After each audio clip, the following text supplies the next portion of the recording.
The history major at MSUM, you really get to understand how history changes over time. You don't really focus so much on dates, in my personal opinion, but you're seeing how things change and what influences like how humans interact with the world.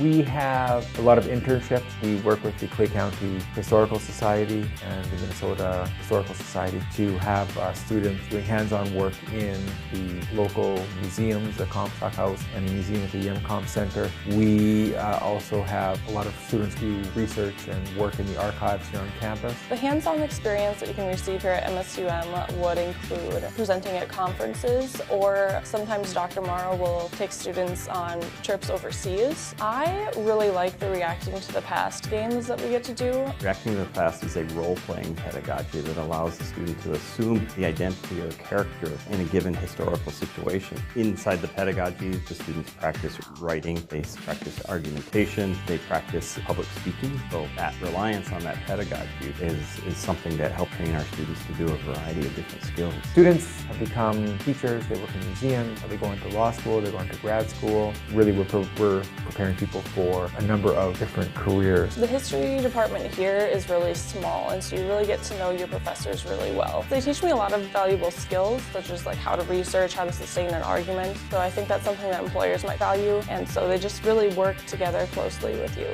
to help you develop those skills. History has this bad rep of names and dates, and if you can just remember all the names and dates and that's it, and that's what people tend to think is boring. But if you can get out there in the field and start digging and start learning the history and actually find an artifact from a period, that makes history come alive.